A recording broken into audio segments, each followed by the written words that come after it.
तो मैंने जितनी अभी तक मैचेस देखी है उसमें से सबसे आज तक की जो लॉन्गेस्ट मैचेस है उसमें से एक ये मैच है। और ये बहुत ही पुरानी 2017 के आसपास की ये मैच है। शायद मुझे याद तक है तब तक ये वर्ल्ड चैम्पियनशिप्स की मैच है। दो ऐसे प्लेयर्स जिनके बारे में डिस्कस करते टाइम ही ऐसा लगता है कि जैसे 2016 में हमें पता है कि सिल्वर मेडल लेके आई थी PV Sindhu. Then Nozomi Okuhara को देखो तो वो भी शायद क्वार्टर्स या फिर सेमीज तक तो आराम से पहुंच गई थी। मुझे याद है तब तक वो सेमीज़ में थी शायद, मुझे याद है तब तक।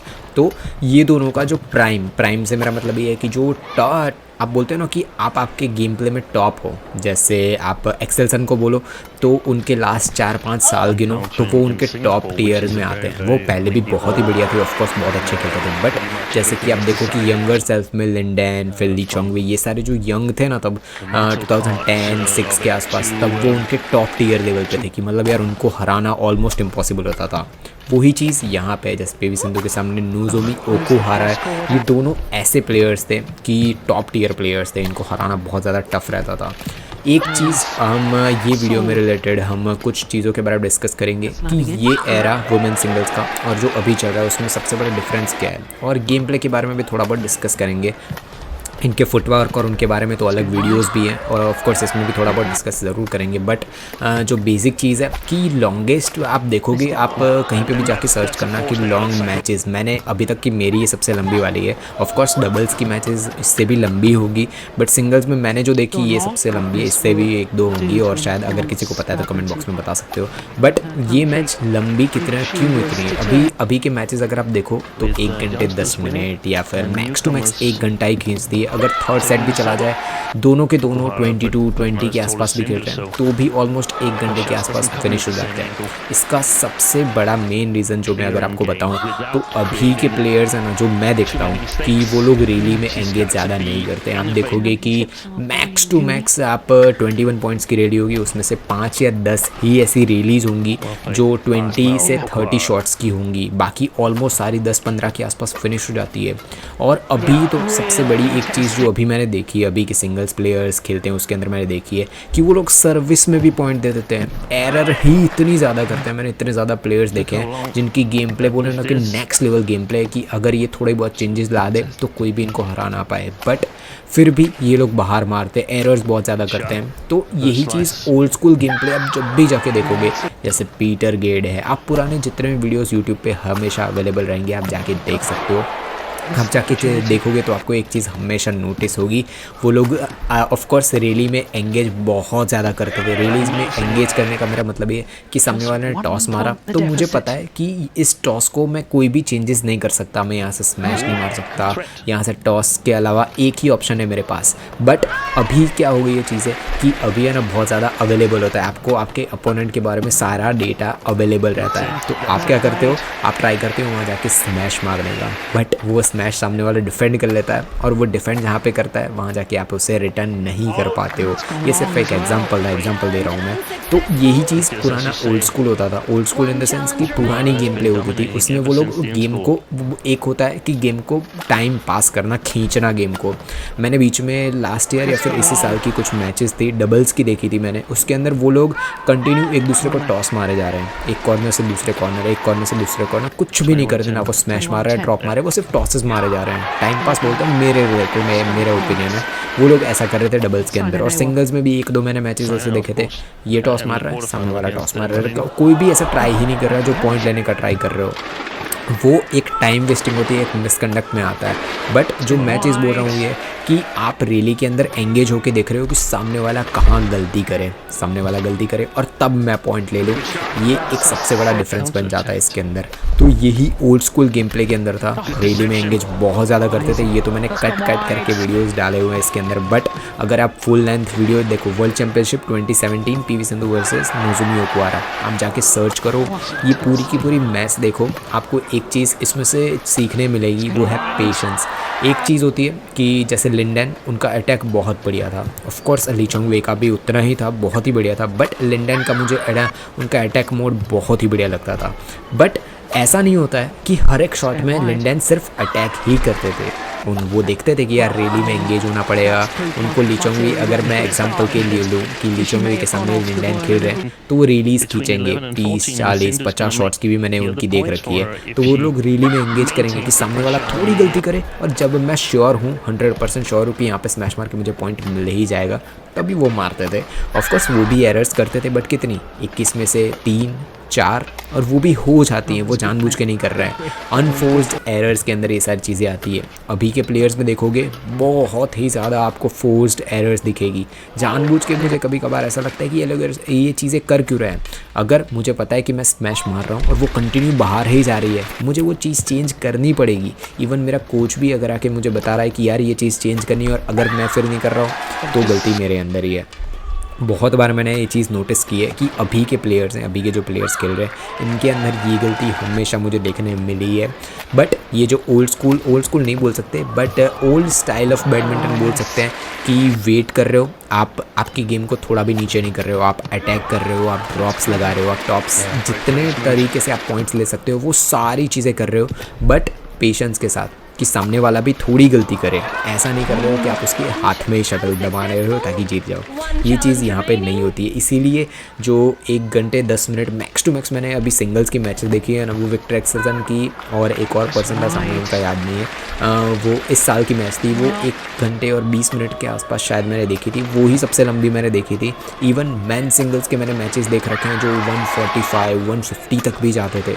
मतलब वो लोग रियली इतनी ज़्यादा एंगेज करते थे रियली के अंदर, और वो बैडमिंटन देखने में मज़ा भी आ रहा था कि यार ये भी ट्राई कर रहा है, सामने वाला भी ट्राई कर रहा है। आपने एक वीडियो इंटरनेट पे ज़रूर देखा होगा कि सामने वाला कंटिन्यू स्मैश मार रहा था और सामने वाला कंटिन्यू उसे डिफेंड करे जा रहा था। उनका नाम विटिंग उससे शायद मैन सिंगल्स मैच थी, आपने शायद देखी होगी इंटरनेट पे, रील्स पे, इंस्टाग्राम पे आपको देखने मिल गई होगी।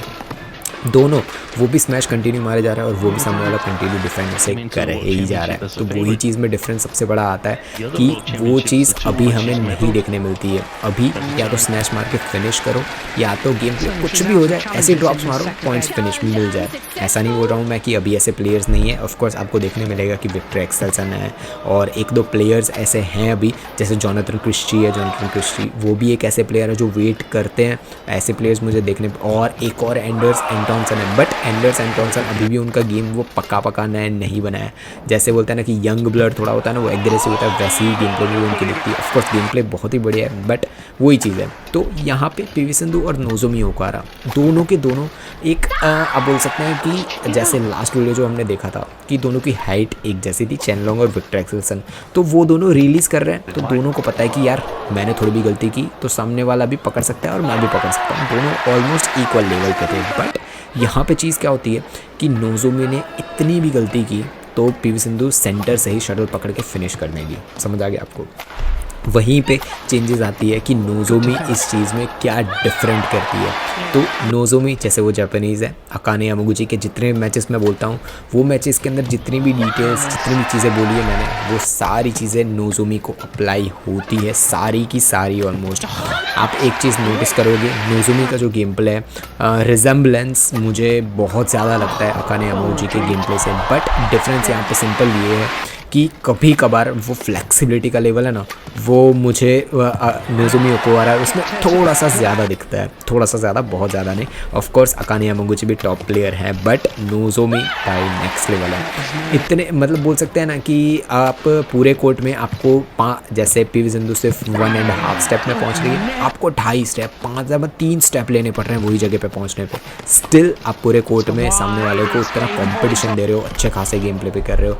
एक और चीज़, पीवी सिंधु एक टाइप के ना एग्रेसिव प्लेयर है, एक टाइप की भाई बहुत ही एग्रेसिव वो गेम प्ले खेलती है और वो ट्राई करती है कि गेम प्ले को रियली ऑफकोर्स वो खींचती है। ऑफकोर्स वो रियली के अंदर एंगेज भी होती है, सामने वाले को एरर करने का ट्राई भी करती है। बट वही चीज़ है कि पीवी सिंधु अटकती कहाँ पर है, तो वो यही चीज़ है कि जब सारे स्मैशेस, सारी चीज़ें नोजोमी डिफेंड कर लेती है, तो वहाँ पर थोड़ी बहुत बोल सकते हैं कि माइनर वहाँ पर डिटेल में वो रह जाती है कि यार अब कौन सा शॉट खेलूँ। मतलब जो शॉट्स उनके पिटारे में थे सारे उन्होंने मार दी, उसके बाद भी अगर नोजोमी ने उनको डिफेंड कर दिया, फिर वहाँ पे वो अटकती है। यही चीज़ बोलते हैं कि रियली में एंगेज करने का मीनिंग ही ये होता है कि कि आप सारे जितने भी आपके पास बोलते हैं ना कि हथियार होते हैं, वो सारे ट्राई कर लो जितने भी आपके पास है। अगर अपोनेंट उसको भी डिफेंड कर जा रहा है तो उसके बाद उसको चेंजेस करो। और अभी के जो गेम प्ले उसके अंदर सबसे बड़ी चीज़ क्या हो रही है, पहले 5 या 6 पॉइंट होते हैं ना, वो तो ऐसे ही गेम में चले जाते हैं, सर्विस में दे देते हैं, सर्विस बाहर जा रही है, टॉस मार रहे हैं वो बाहर जा रहा है, ऐसे ही जा रही है। मुझे जो सिंसियरनेस है वो नहीं दिखती है। आप विक्टर एक्सेल्सन के गेम प्ले देखो, दैन कुछ प्लेयर्स हैं अभी भी बहुत बढ़िया है 2023 में, इसीलिए वो टॉप लेवल पे है। आप शियूची को देखो, शियूची भी एक ऐसे प्लेयर है जो वेट करते हैं गेम प्ले में भाई, बहुत ज़्यादा डीप ले जाते हैं गेम प्ले को। दैन एंथोनी गिंटिंग है, बट गिंटिंग बहुत ही स्पीड स्टार पर्सन है, उनकी स्पीड थोड़ी बहुत कम हो रही है। ऑफकोर्स भाई एज के साथ वो चीज़ होती ही है। यही सारी चीज़ों के बारे में डिस्कस करना था, गेम प्ले क्यों जाती है बाहर और सारी चीज़ें। नेक्स्ट चीज़ जो हम बोलते हैं ना कि नोज़ोमी, ये 2017 की है। अगर उनका गेम प्ले के बारे में मैंने बताया जितनी चीज़ें कि स्पीड, आपके उनके फुटवर्क, उनके गेम प्ले, सारी चीज़ें टॉप लेवल पे है। 10 में से अगर पॉइंट दूँ तो 9 या 8 के आसपास आराम से मिल जाएंगे उनको पॉइंट। तो ये सारी चीज़ों में टॉप लेवल पे नोज़ोमी ओकुहारा है, ठीक है, अभी 2017 में।